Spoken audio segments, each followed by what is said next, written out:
열왕기상 6장입니다.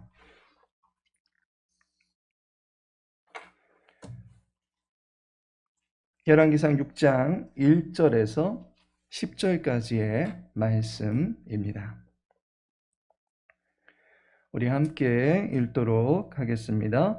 이스라엘 자손이 애굽 땅에서 나온 지 480년이요 솔로몬이 이스라엘 왕이 된 지 4년 12월 곧 둘째 달에 솔로몬이 여호와를 위하여 성전 건축하기를 시작하였더라.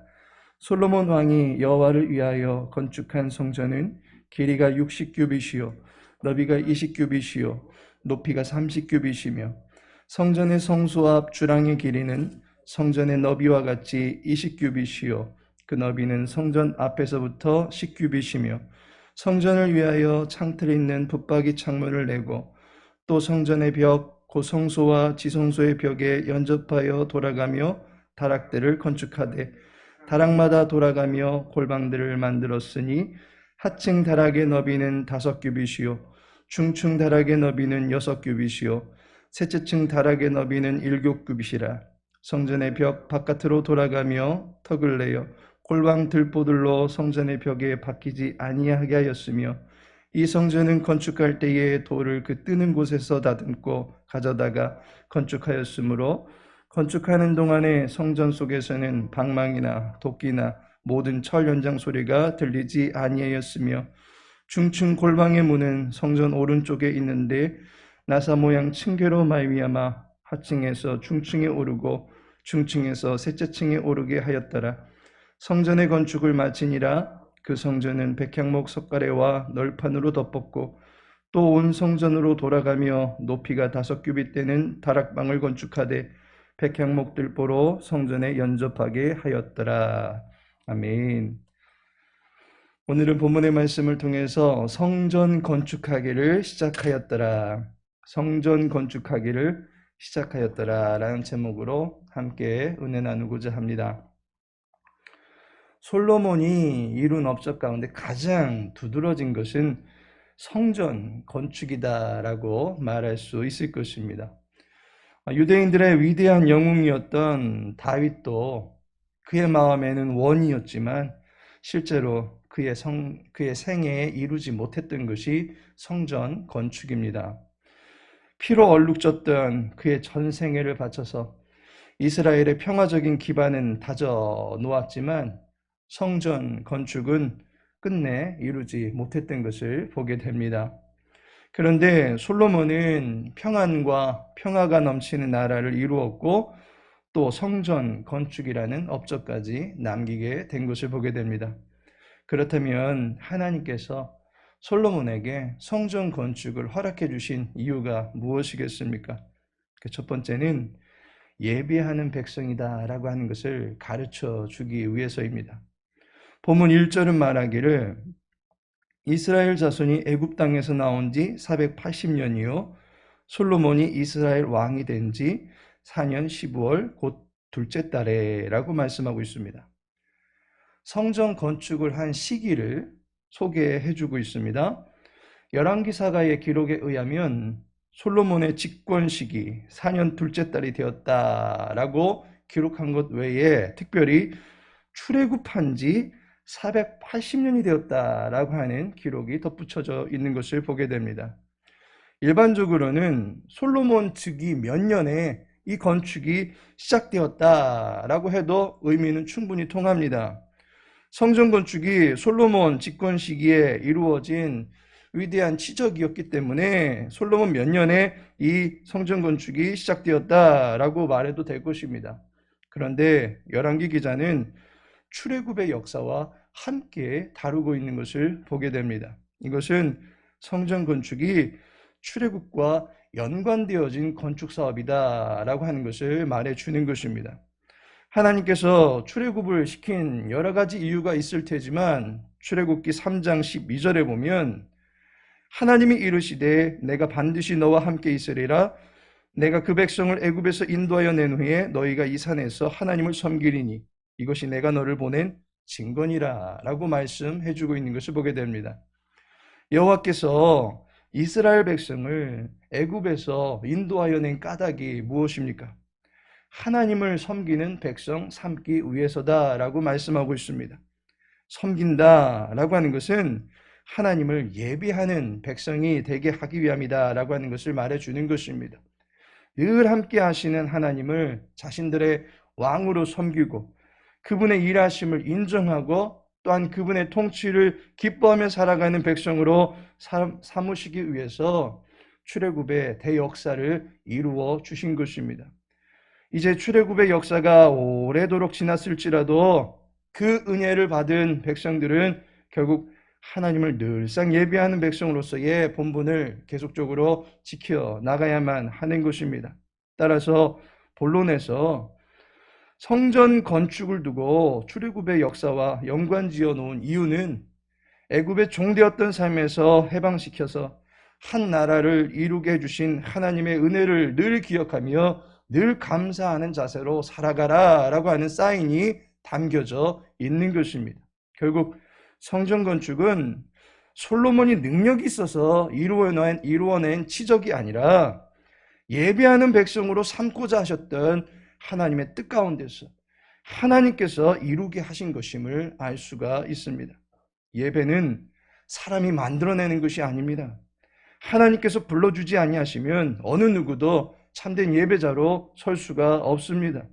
하나님께서 우리를 예배자로 삼으시고 그것이 우리의 본분임을 알려주시기 위해서 성전이라는 표지를 우리들에게 보여주신 것입니다. 두 번째로 왜 솔로몬에게 성전 건축을 허락해 주셨습니까? 바로 교통하시는 하나님이시다라고 하는 것을 알려주기 위해서입니다. 이방인들도 그들 나름대로의 신전을 만들고 그들의 신에게 제사를 드립니다. 종교의식을 치룹니다. 세계 7대 불가사의 중에 하나인 에베소의 아데미 신전은 솔로몬의 성전보다 34배나 더 큰 어마어마한 신전임을 자랑하고 있습니다. 오늘 본문에 나타난 솔로몬 성전의 규모가 2절에 나와 있습니다. 길이가 60규빗이고 너비가 20규빗이고 높이가 30규빗이다 라고 이야기해주고 있습니다. 솔로몬 성전은 약 30m 길이에 6m의 폭을 가지고 15m 정도 되는 높이를 가지고 있는 건축물입니다. 그런데 아데미 신전은 이보다 더 큰 축구장만한 신전입니다. 이 밖에도 수많은 우상의 산당들이 크기를 뽐내면서 이곳 저곳에 세워져 있습니다. 우상의 기쁨이 되고 싶어서, 우상의 힘을 과시하고 싶어서 더 높은 곳에 더 크게 웅장하게 신전을 만들어 놓는 것을 보게 됩니다. 그런데 그렇게까지 우상을 위해서 수고를 하면서 섬기는 우상들은 정작 그를 그렇게 섬기는 사람들에게 아무런 응답도 해주지 못하는 것을 보게 됩니다. 왜냐하면 존재하지 않는 허상이기 때문입니다. 엘리야가 바알과 이세벨의 선지자들과 갈멜산에서 대결을 할 때도 응답하던 신은 여호와 하나님밖에 계시지 않았습니다. 신전을 아무리 지어도 그것은 공허한 공간이 될 수밖에 없습니다. 빈 껍데기일 뿐입니다. 겉만 번지르르한 회칠한 무덤과 같은 죽은 공간이 될 수밖에 없습니다. 그러나 여기 지금 지어지고 있는 성전은 다르다는 것입니다. 그 성전의 주인 되신 여호와 하나님께서는 살아계셔서 그의 백성들과 함께 하시고 그의 백성들과 교통하시는 분이시다라고 하는 것입니다. 7절에 보니까 이 성전은 건축할 때에 돌을 그 뜨는 곳에서 다듬고 가져다가 건축하였으므로 건축하는 동안에 성전 속에서는 방망이나 도끼나 모든 철 연장 소리가 들리지 아니하였으며 라고 말씀하고 있습니다. 모든 공사가 잠잠히 진행됐다라고 말해주고 있습니다. 왜 그렇습니까? 하박국 2장 20절에 보면 오직 여호와는 그 성전에 계시니 온 땅은 그 앞에서 잠잠할지니라 하시니라 라고 말씀하고 있는 것을 보게 됩니다. 여호와께서 성전에 계심으로 그 앞에서 잠잠히 일을 진행하고자 연장소리가 들리지 않게 했던 것입니다. 여호와는 그들과 함께 하시는 분이시다라고 하는 인식이 성전 건축에 이미 담겨져 있었던 것입니다.